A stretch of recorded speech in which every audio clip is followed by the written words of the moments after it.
This is the worst possible outcome, a living hell for patients that experience it. Anesthesia awareness. This occurs when a patient is aware of their surroundings or they can feel sensations when they're under general anesthesia. This may seem like a very rare outcome, but this is not as rare as one might think. Around 20 to 40,000 patients every single year in the US are expected to experience anesthesia awareness. And one of the most famous cases of this was of Sherman Sizemore, a 73-year-old Baptist minister who was awake during his surgery.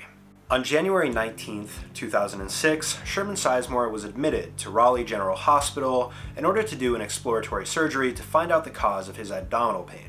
There are two different types of anesthesia that are most commonly used. The first one paralyzes your muscles and prevents you from being able to move, and the other one makes you unconscious so that you're not aware of your surroundings and it really dampens the pain. During Sherman's surgery, they gave him the paralytic anesthetic, which prevented him from being able to move. However, they forgot to give him the one that would make him unconscious and remove the pain that he would experience during surgery.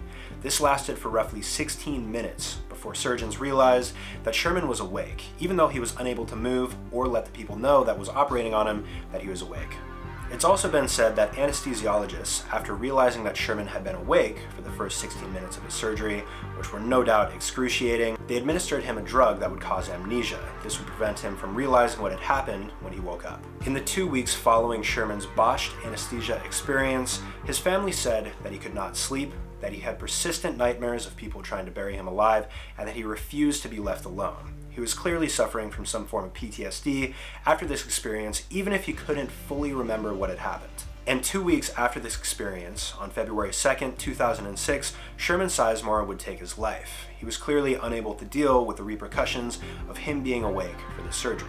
Experts in the field of anesthesia awareness will say that patients are very likely to experience suicidal thoughts, so this was not really something out of the norm. Sherman's family also filed a lawsuit after he took his life, stating that Sherman did not have any psychological issues prior to this incident occurring.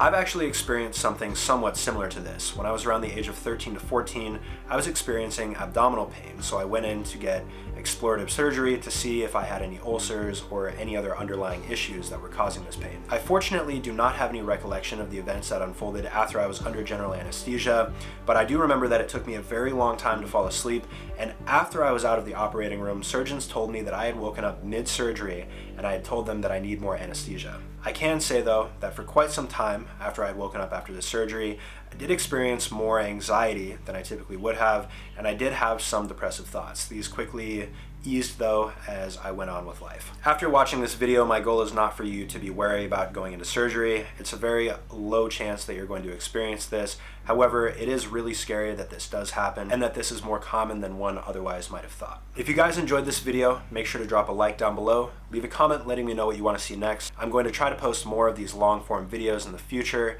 I do appreciate you guys if you want to hit the subscribe button and the bell as well to stay notified when I post a new video. That would be greatly appreciated, and I will see you guys in the next video.